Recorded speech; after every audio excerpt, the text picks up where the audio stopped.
ناظرین، ہم آپ کی خدمت میں حاضر ہیں ایک بڑی خبر کے ساتھ۔ سعودی عرب نے پاکستان سے قرضے کی جلدی واپسی کا مطالبہ کیوں کیا؟ کورونا کی وبا کے آغاز سے بھی وزیر اعظم عمران خان نے صرف پاکستان بلکہ دنیا کے تمام ترقی پذیر ممالک کے قرضوں کو معاف یا ان کی ادائیگی کے لیے ان ممالک کو مزید وقت دینے کا مطالبہ کرتے آ رہے ہیں۔ مغربی ممالک کے ایک گروپ، پیرس کلب نے حال ہی میں پاکستان کے 1.7 ارب ڈالر کے قرضے کی ادائیگی کو مزید مؤخر کرنے کا اعلان بھی کیا ہے۔ لیکن جہاں پاکستان کے قرضوں کی واپسی پر یہ ریلیف ملا، وہیں پاکستان کے قریبی اتحادی اور برادر ملک کہلائے جانے والے سعودی عرب نے پاکستان سے 3 ارب ڈالر قرضے کی جلدی واپسی کا مطالبہ کیا، جس میں سے پاکستان نے چین کی مدد سے 2 ارب ڈالر کی ادائیگی 2007 میں کر دی، جبکہ بقیہ 1 ارب ڈالر کی ادائیگی جلدی متوقع ہے۔ اب سوال یہ پیدا ہوتا ہے کہ آیا سعودی عرب کی طرف سے ادھار کی واپسی کا مطالبہ پاکستان کے ساتھ ناراضگی کا اظہار تو نہیں؟ پاکستان کے قومی سلامتی کے مشیر معید یوسف کا کہنا ہے کہ پاکستان سعودی عرب تعلقات میں تبدیلی تو آئی ہے، لیکن اس تبدیلی کی وجہ کوئی ایک ملک نہیں بلکہ دنیا کی بدلتی ہوئی صورتحال ہے۔ امریکہ کی کرنسی قدرے کم ہو رہی ہے، چین ابھر رہا ہے، دنیا میں طاقت کے نئے مرکز بن رہے ہیں، بہت سے مسلم ممالک نے اسرائیل کو تسلیم کر لیا ہے، امریکہ میں نئی حکومت آنے سے کچھ تبدیلی متوقع ہے،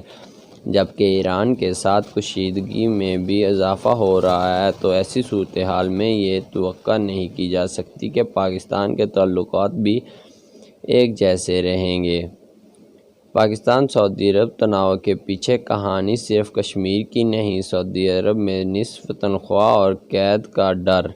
اب سعودی عرب ہمارے لیے سمٹ رہا ہے۔ معید یوسف کا کہنا ہے کہ ایسا نہیں ہو سکتا کہ پاکستان سعودی عرب کے تعلقات جو 70 سال سے ہیں ویسے ہی رہیں، ان میں تبدیلی آئے گی اور اگلے کچھ ماہ تک پاکستان سعودی عرب تعلقات کا توازن خراب نظر آ رہا ہے۔ سعودی عرب کی جانب سے قرضے کی جلدی ادائیگی کے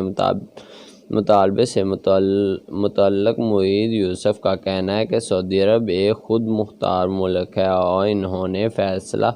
کیا ہے کہ اس وقت ہمیں یہ پیسے پاکستان سے واپس چاہیے، تو پاکستان نے اسی وقت اس قرضے کی ادائیگی کر دی۔ پاکستان سعودی تعلقات کا اتار چڑھاؤ گزشتہ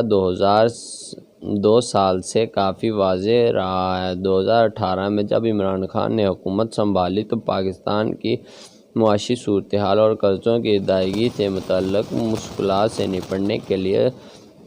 سعودی عرب نے پاکستان کو 3 ارب ڈالر کا نہ صرف قرضہ دیا بلکہ اتنی ہی قیمت کا ادھار تیل